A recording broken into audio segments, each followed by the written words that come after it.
Assalamualaikum warahmatullahi wabarakatuh. Ada orang terlihat sangar, pergi berlari, membawa kampak, terdengar tapi sayang tidak kompak. Sekali lagi Assalamualaikum warahmatullahi wabarakatuh. Beli busa campur ragi, beli pisang campur sekoteng, gak kerasa ketemu lagi sama aku yang paling ganteng. Beli pisau di tukang bubut, gula aren ada di rumah, jangan risau, jangan gabut, yang keren mau ceramah.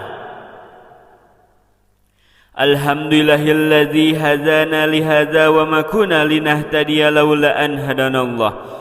Asyhadu an la ilaha illallah wahdahu la syarika lah wa asyhadu anna Muhammadan abduhu wa rasuluh la nabiyya ba'dah. Hadirin yang saya hormati, yang insyaallah Allah muliakan, tidak lupa kepada ibu-ibu dan bapak-bapak yang saya hormati dan insyaallah Allah muliakan. Puji dan syukur kita panjatkan kepada Allah Subhanahu wa Ta'ala yang alhamdulillah atas berkat rahmatnya kita bisa berkumpul di tempat yang berbahagia ini dalam rangka memperingati bulan dilahirkannya junjunan kita semua, yakni Kangjeng Nabi Muhammad sallallahu alaihi wasallam. Mudah-mudahan kumpulnya kita di tempat ini menjadikan ciri bahwa kelak kita bisa berkumpul di surganya Allah. Amin ya Allah ya Rabbal Alamin. Tidak lupa salawat serta salam kita curahkan kepada baginda Nabi kita Nabi Muhammad sallallahu alaihi wasallam. Tidak lupa kepada keluarganya, sahabatnya dan para tabi'innya. Hadirin yang saya hormati, pada kesempatan ini kita akan membahas Maulid Nabi. Alhamdulillah kita semua berkumpul di sini bisa merayakan kelahiran Nabi kita Nabi Muhammad sallallahu alaihi wasallam. Menjadi kebahagiaan bagi kita sebagai umatnya atas kelahiran Nabi. Kelahiran Nabi adalah rahmatan lil alamin, rahmat bagi seluruh alam. Tapi tidak sedikit yang tidak berbahagia atas Maulid Nabi ini. Padahal Maulid ini sebagai ciri bahwa kita cinta dan rindu kepada sang Nabi. Di dalam Maulid Nabi diceritakan kisah-kisah Nabi, sholawat dan sebagainya supaya menambah kecintaan kita kepada Nabi. Khususnya anak muda yang tidak gemar sholawat, tidak tahu baginda Nabi, bisa lebih mengenal baginda Nabi. Banyak sekali contoh-contoh anak muda yang sudah tidak mau ke majelis ilmu. Mainnya di tongkrongan sampai lupa waktu, bahkan ada juga yang sampai lupa sholat. Nauzubillah ya. Mudah-mudahan kita jangan sampai begitu. Nongkrong boleh, main juga boleh, tapi ada waktunya.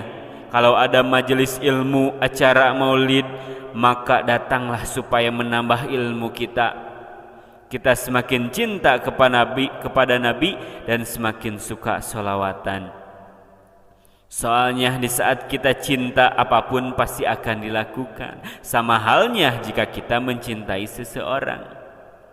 Ada suatu cerita pasangan suami istri. Suaminya sangat mencintai istrinya. Pada saat itu istrinya sedang mengandung dan ngidam. Ngidamnya itu yang aneh-aneh.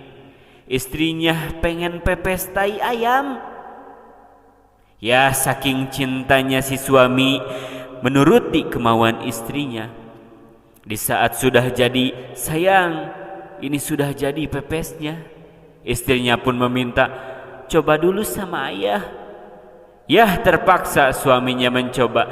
Sayang, pahit rasanya. Sambil hampir muntah, nih sayang coba, gak mau ayah juga hampir muntah apalagi aku gitu. Ya seperti itulah di saat cinta melekat, tai ayam pun terasa coklat. Di saat kita cinta pun pasti selalu teringat si dia. Ada lagunya seperti ini. Mau tidur teringat padamu, mau makan teringat padamu, mau apapun teringat padamu, kekasihku. Kemanapun ada bayanganmu, dimanapun ada bayanganmu, di semua waktuku ada bayangmu, kekasihku. Jika kita bisa mencintai lawan jenis kita, kenapa kita tidak bisa mencintai Kangjeng Nabi? Padahal kita harus lebih cinta kepada Nabi. Seperti hadis Rasul, la yu'minu ahadukum hatta akuna ahabba ilaihi mi walidihi wa walidihi wan nasi ajmain. Tidak sempurna iman seorang dari kalian sampai diriku lebih ia cintai dari orang tuanya, anaknya, dan seluruh manusia. Maka dari itu kita harus lebih cinta kepada Nabi. Seperti pepatah mengatakan, tak kenal maka tak sayang maka tak cinta. Supaya kita cinta kepada Nabi, maka kita harus lebih mengenal Kangjeng Nabi. Baginda Nabi Muhammad SAW dilahirkannya di Mekah pada hari Senin tanggal 12 Rabiul Awal tahun Gajah. Ayahnya adalah Abdullah dan ibunya Siti Aminah. Mudah-mudahan dengan adanya acara ini semakin menambah kecintaan kita kepada Nabi Muhammad SAW. Amin ya Allah ya Rabbal Alamin. Hadirin yang saya hormati, tidak banyak yang saya bahas, cuman segitu saya cukupkan. Kurang lebihnya saya minta maaf. Mari kita tutup pakai pantun. Jikalau pedang melukai tubuh masih ada harapan sembuh. Jikalau lidah melukai hati mau kemana obat dicari. Kalau ada sumur di ladang boleh kita gosok gigi. Kalau ada umur yang panjang nanti kita ketemu lagi. Burung irian, burung cendrawasih, cukup sekian terima kasih. Biru laut seperti kolam, ikan paus pandai menyelam. Dari lubuk hati yang paling dalam saya tutup ceramah dengan salam. Wassalamualaikum warahmatullahi wabarakatuh.